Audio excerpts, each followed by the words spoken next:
अस्सलाम वालेकुम students, welcome to my YouTube channel. ये फ़िज़िक्स हिस्सा मारूज़ी का पेपर है, दूसरे ग्रुप का पेपर है। फ़िज़िक्स का दहम क्लास का फैसलाबाद बोर्ड का जो फैसलाबाद बोर्ड की तरफ से दहम क्लास के बच्चों का एग्ज़ाम लिया गया था 2023 का, जो फर्स्ट एनुअल एग्ज़ाम था, उसके सेकंड ग्रुप का ये मारूज़ी तर्ज का पेपर है। ऑब्जेक्टिव पेपर जिसे हम कहते हैं, मारूज़ी पेपर है। 15 मिनट आपको टाइम दिया जाता है, 12 नंबर होते हैं, 12 आपको सवाल दिए गए होते हैं।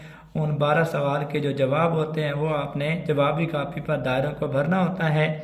हर सवाल का 1 नंबर होता है। हिदायत हैं, हर सवाल के 4 मुमकिन जवाबात A, B, C और D दिए गए हैं। जवाबी कापी पर हर सवाल के सामने दिए गए दायरों में से दुरुस्त जवाब के मुताबिक मुतलका दायरा को मार्कर या पेन से भर दीजिए। देखिए, आपको जो जवाबी कापी मिलती है उसके ऊपर इस तरह तमाम सवालों की नंबरिंग भी की होती है 1 से लेकर 12 तक, और आगे option A, B, C, D आपको दिए जाते हैं। ये सर्कल्स दिए जाते हैं। आपने अपने सवाल को पढ़ना है, उसके आगे जो 4 मुमकिन जवाब दिए गए होंगे आपने उनको देखना है, और अपनी समझ के मुताबिक आपने देखना है कि कौन सा जवाब दुरुस्त है। जो जवाब दुरुस्त होगा वो उससे मुतलका जो सर्कल है आपने जवाबी कापी के ऊपर भर देना है। मार्कर से भी भर सकते हैं, पेन से भी भर सकते हैं। 1 से ज़्यादा दायरों को पुर करने या काट कर पुर करने की सूरत में मज़कूरा जवाब गलत सवर होगा। अगर आप 1 से ज़्यादा दायरों को पुर करेंगे या काट कर पुर करेंगे, इस सूरत में आपका जवाब गलत सवर होगा।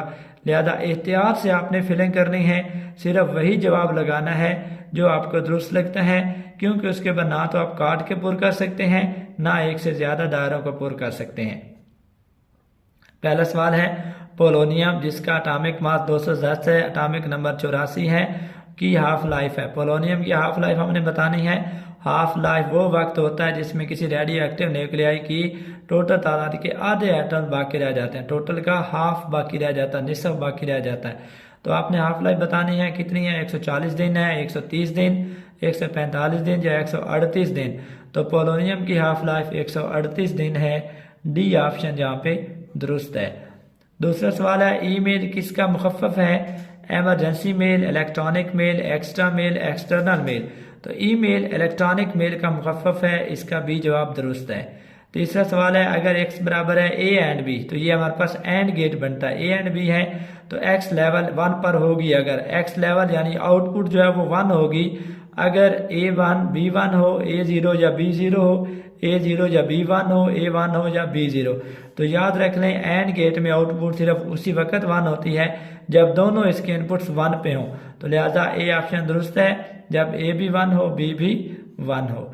चौथा सवाल है step up transformer input current को बढ़ाता है, इनपुट वोल्टेज को बढ़ाता है, कि प्राइमरी कॉइल में ज़्यादा चक्कर होते हैं, कि सेकेंडरी कॉइल में कम चक्कर होते हैं। स्टेप अप, तो अप का मतलब ये होता है कि वोल्टेज को बढ़ाता है। तो step up transformer input voltage को बढ़ाता है, इसका बी ऑप्शन दुरुस्त है।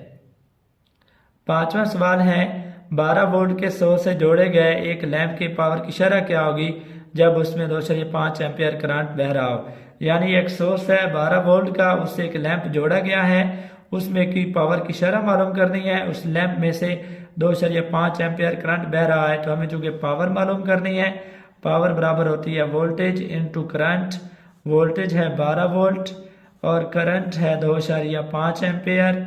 तो 12 को 2.5 से ज़रब दें तो ये 30 आता है। तो 30 क्योंकि पावर है तो इसका यूनिट वाट होगा, तो लैंप की पावर की शरह 30 वाट होगी, इसका सी ऑप्शन दुरुस्त है।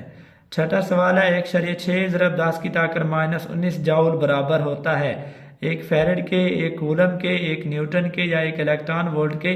तो एक इलेक्ट्रॉन वोल्ट जो कि एनर्जी का यूनिट है, इलेक्ट्रिकल एनर्जी का, ये बराबर होता है 1.6 ज़रब 10 की ताकत -19 जाउल। डी ऑप्शन इसका दुरुस्त है। याद रखें इलेक्ट्रॉन वोल्ट एनर्जी का यूनिट है, ना कि पोटेंशियल डिफरेंस का। सवाल नंबर 7 है चार्जेस का रेस्ट हालत में मुताला किया जाता है, तो वो अपने उस शाख का नाम बताना है कि कौन सी ब्रांच में हम या फिजिक्स की कौन से शोबे में हम चार्जेस का रेस्ट हालत में मुताला करते हैं। करंट, इलेक्ट्रिसिटी, इलेक्ट्रोस्टैटिक्स, इलेक्ट्रोस्कोप या ये तमाम। तो ये इलेक्ट्रोस्टैटिक्स है जिसमें हम चार्जेस का रेस्ट की हालत में मुताला करते हैं, बी ऑप्शन दुरुस्त है। आठवां सवाल है शीशे का क्रिटिकल एंगल है 48.8 डिग्री, 42 डिग्री, 0 डिग्री, 44 डिग्री। शीशे का क्रिटिकल एंगल बताना है, तो शीशे का क्रिटिकल एंगल 42 डिग्री होता है, बी ऑप्शन दुरुस्त है। 9वां सवाल है, एक बेल बराबर होता है 10 की ताकत -1 डेसिबल, 0, 100 डेसिबल या 10 डेसिबल। एक बेल जो है वो साउंड की इंटेंसिटी का यूनिट है और एक बेल बराबर होता है 10 डेसिबल के 10 डीबी के। एक बेल बराबर है 10 डीबी, तो इसका डी ऑप्शन दुरुस्त है। 10वां सवाल है, साउंड की लाउडनेस का ज्यादातर इन्हिसार किस पर होता है? लाउडनेस किस पे इन्हिसार करती है? फ्रीक्वेंसी पर, पीरियड पर, वेवलेंथ पर या एम्पलीट्यूड पर? तो साउंड की लाउडनेस का ज्यादातर इन्हिसार एम्पलीट्यूड पर होता है, डी ऑप्शन दुरुस्त है। 11वां सवाल है, अगर टाइम पीरियड मालूम हो तो फ्रीक्वेंसी मालूम की जा सकती है। एफ बराबर है 1/t से, एफ बराबर है 2/t से, एफ बराबर है 3/t से, एफ बराबर है 4/t से। अगर हमें टाइम पीरियड मालूम हो तो टाइम पीरियड और फ्रीक्वेंसी के दरमियान जो रिलेशन है वो एफ बराबर होता है 1/t के, ए ऑप्शन दुरुस्त है। 12वां सवाल है, टाइम पीरियड का फार्मूला सिंपल पेंडुलम के लिए। सिंपल पेंडुलम के लिए आपने टाइम पीरियड का फार्मूला बताना है, 2πg/l का स्क्वायर रूट, टी बराबर 2πl/g का स्क्वायर रूट, टी बराबर 2πm/k का स्क्वायर रूट, टी बराबर 2πk/m का स्क्वायर रूट। तो इसका दुरुस्त जवाब है B, time period. Simple pendulum का जो टाइम पीरियड मालूम करने का फार्मूला है वो होता है टी बराबर 2πl/g का जज़र।